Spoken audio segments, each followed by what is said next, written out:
Hello అందరికీ, welcome to DNK family vlogs. ఇప్పుడు gulab jamun recipe ఎలా చేయాలో చూద్దాం. మొదటిసారిగా చేసే వాళ్ళైనా ఈజీగా చేసేలా చిన్న చిన్న టిప్స్తో చేశానండి. ఒకసారి చూసేయండి. నేను గులాబ్ జామున్ కోసం ఎంటీఆర్ రెడీ మిక్స్ వాడానండి.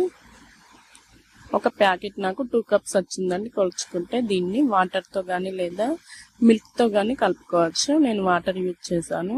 కొన్ని వాటర్ పోసుకుంటూ చపాతీ ముద్దలు గట్టిగా కాకుండా కొంచెం మెత్తగానే ఉండాలండి. కొన్ని వాటర్ ఎక్కువ పోసుకోవాలి. ఇప్పుడు దీన్ని చపాతీ ముద్దలు గట్టిగా ప్రెస్ చేయకుండా మునివేళ్లతో మెత్తగా మృదువుగా కలుపుకోవాలి. ఇలా మొత్తం ముద్దలా చేసుకున్నాక దీనిపై నుంచి 1 టేబుల్ స్పూన్ నెయ్యి కానీ 1 టేబుల్ స్పూన్ ఆయిల్ కానీ పోసి పెట్టుకుంటే ఇది మెత్తగానే ఉంటుందండి. అప్పుడు గులాబ్ జామున్ పర్ఫెక్ట్గా వస్తాయి. ఇలా ముద్దగా చేసుకున్నాక దీనిపై నుంచి ఒక వెట్ క్లాత్ కానీ లేదంటే ఇలా నేను పెట్టినట్టు ఒక చిన్న గిన్నె బోర్లించి 10 నిమిషాలు రెస్ట్ ఇవ్వండి. ఇప్పుడు పాకం కోసం స్టవ్ మీద ఒక బౌల్ పెట్టుకుని దాంట్లో ఏ కప్తో అయితే పిండి కొలుచుకున్నామో అదే కప్తో 4 కప్పుల షుగర్ వేసుకోవాలి. అదే కప్తో 3½ కప్స్ వాటర్ పోసుకోవాలి.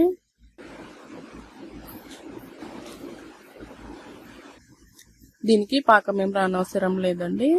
షుగర్ మొత్తం కరిగిపోతే చాలండి. మీడియం టు హై ఫ్లేమ్ పెట్టుకొని షుగర్ మొత్తం కరిగినాక దీంట్లో 1 టేబుల్ స్పూన్ యాలకుల పొడి పోసుకొని రోల్లో బాయిల్ అయినాక స్టవ్ ఆఫ్ చేసేయడమే. దీనిపైన క్యాప్ పెట్టేసుకుని కవర్ చేసుకోవాలి.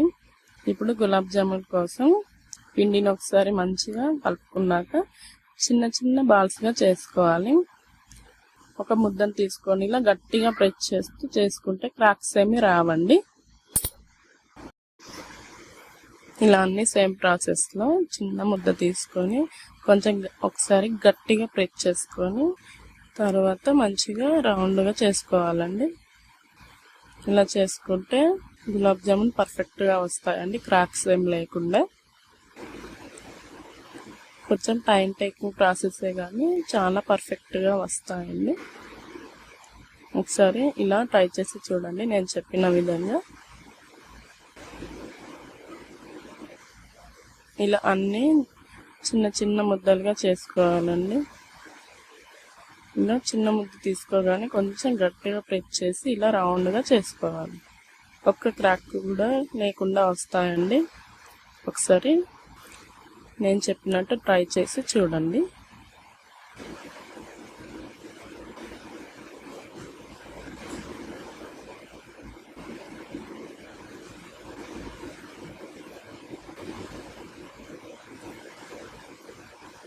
ఇలా చిన్న చిన్న గులాబ్ జామ్ చేసుకున్నాక కూడా వెట్ క్లాత్ కప్పుకుంటారండి. పిండి ఇలా నేను చెప్పిన విధంగా కలుపుకుంటే అలా కప్పే అవసరం లేదండి. ఇలా అన్నీ చిన్న చిన్న ముద్దలుగా చేసుకోవాలండి. చూడండి, ఇక్కడ నాకు ఏ బాలకు కూడా క్రాక్ రాకుండా చాలా బాగా వచ్చాయండి.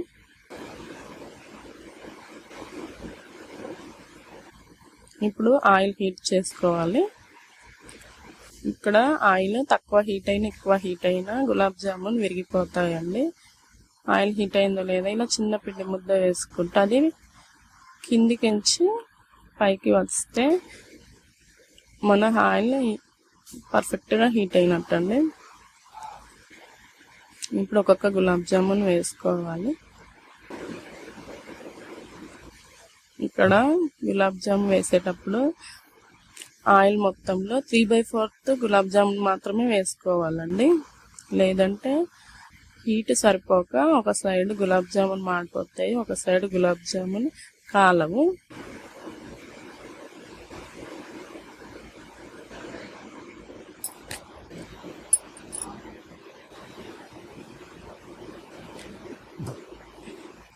ఇక్కడ 3/4 మాత్రమే వేసుకోవాలండి గులాబ్ జామున్. ఇప్పుడు ఒక సైడ్ ఆయిల్ని కంటిన్యూస్గా కదుపుతూనే ఉండాలండి. అప్పుడే గులాబ్ జామున్ ఈవెన్గా పర్ఫెక్ట్గా కాలుతాయి, ఈవెన్గా కలర్ వస్తాయండి. ఒకటి మాడిపోదు, ఒకటి కాలకుండా ఉండదు. ఇలా కంటిన్యూస్గా కలుపుతూనే ఉండాలండి.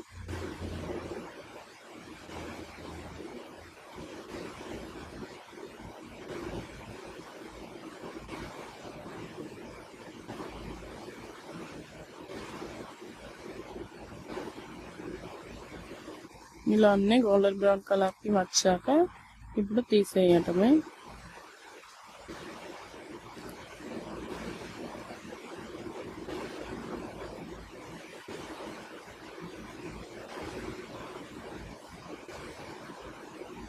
ఇట్లా మీకు ఇప్పుడు ఏ రంగు కావాలంటే ఆ రంగుకి కాల్చుకోవచ్చండి. ఇలా అన్నీ ఒకే రంగులోకి వస్తాయి నేను చెప్పినట్టు చేస్తే. ఇప్పుడు దీన్ని తీసి డైరెక్ట్గా పాకంలో వేసేయటమే.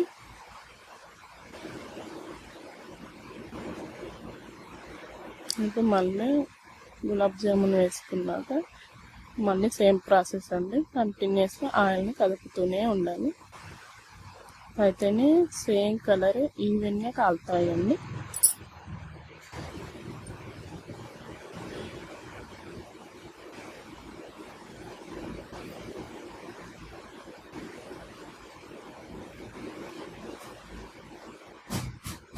ఇలా అన్నీ ఒకే కలర్లోకి వచ్చాయండి, చూడండి.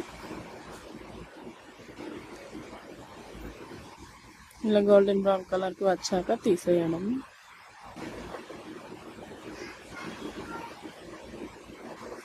అంతే అండి, మన టేస్టీ గులాబ్ జామున్ రెడీ. దీన్ని ఫ్రిడ్జ్లో పెట్టుకొని 2 days ఎంజాయ్ చేయొచ్చు.